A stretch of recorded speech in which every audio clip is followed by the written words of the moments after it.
ça galope, ça s'accorde, ça shot, non-stop, ça galope, ça s'accorde, Eastern, Western, ça galope, ça put it up, East Block, West Block, A Block, non-stop, ça galope, ça s'accorde, ça shot, non-stop, ça galope, ça s'accorde, Eastern, Western, ça galope, ça put it up, East Block, West Block, A Block, non-stop, ça galope, ça s'accorde.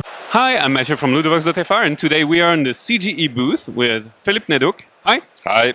You are the designer of Sanctum and Adrenaline. Yes, I am.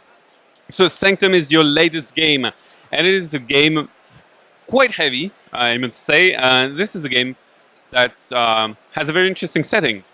Yeah, basically this is a game inspired by the hack and slash genre. So it's kind of the same concept we did with Adrenaline, taking a genre of video games and translating it into board games. So pioneered by Diablo, for example, we can probably relate with the guy with the big skull. Yeah. So yeah, basically it is kind of inspired by hack and slash genre, like games like Diablo, Path of Exile, and kind of translating it into like the board game medium. And the core of the game is kind of your inventory and character management. So is it a cooperative game or competitive? It's competitive. Because you really want, the way I look at it, you really want your gear to be the best. And it's kind of a selfish game in that way. So how do we win the game? Is it victory points or is it reaching an objective before the others? It's kind of a different thing. There's no victory points. Basically, you're kind of gearing up and trying to like survive until you reach the boss. It's kind of a path. Basically, the winner is the guy who survives the boss fight. So you can all die, you can all win, you can all like kill him.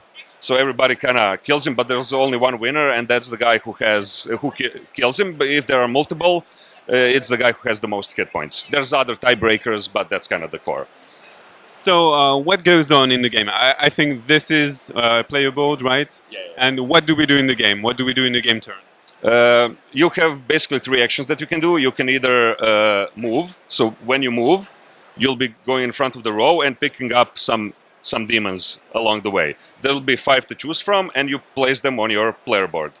That's the move action, and it's really important because you can get some information from the card itself. You can see what type of, when you kill the demon, what type of weapon you're getting. So this one is a weapon slot, this one is boots. So if you're missing boots, like here, you can kind of get them. Okay, so the loot is on the back of the demon. Yeah.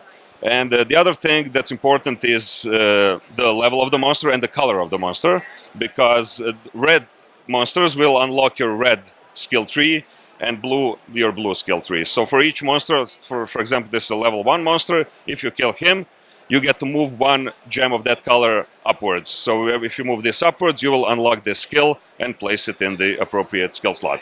That's how you gain skills. What's the other thing important about the gems? You can, when you slide them above, you get them, and then you'll be able to equip the item. So for example, when I get it, I need to put the blue gem here in order to get the new weapon. And that's kind of how that works. The second action is fighting. So the monsters you'll have here, you fight them by rolling dice. You start with 2 and you'll get more along the way. And some abilities also kind of give you dice, and a lot of the abilities manipulate dice. What you do is, when you fight, you roll the dice and you need to hit the exact number. So I would hit this, but I would need to modify this die in order to hit 1 to kill this red monster. And I do that with using stamina and focus to kind of do the manipulation. And I have like this X gives me a -3, and I'll put it on 1, kill this guy, get the weapon, level up, and so on. The last action you do is rest. Basically, all the stuff you have here gets returned. You get to sell your weak equipment to buy potions. Potions kind of help you restore during the game. And in the rest action, you get to equip everything. Yeah. So this is a game that's kind of odd, like Adrenaline. It's an odd mix. So I guess you like video games, right? Yeah. I actually make video games as my day job, so I like to mix both worlds into one. Why do you design games the way you do? Is it that you have an idea, you want to translate something that exists in the medium of video games to board games? Or is it that you have an idea of, like, for example, this character management with the stamina, with pushing onwards, and you want to find a theme that fits. But basically, what I like to do is kind of find the essence of a video game, like an adrenaline, and kind of try to translate the feeling of playing it instead of like copying everything. I think that's kind of the key to making things work. Games are a lot about emotion, and when you kind of get that emotion right, especially like with management of the inventory, I really like fiddling around in inventory in these kind of games, and kind of capturing that feeling here was really important. And I think it adds a lot to the experience. So, do you think that today we need to have very specific themes or mechanics to have game-breaking games? You know, in order to be shown, to be seen, to be original, do we need newer mechanics? Do we need bigger themes? What's in the world today?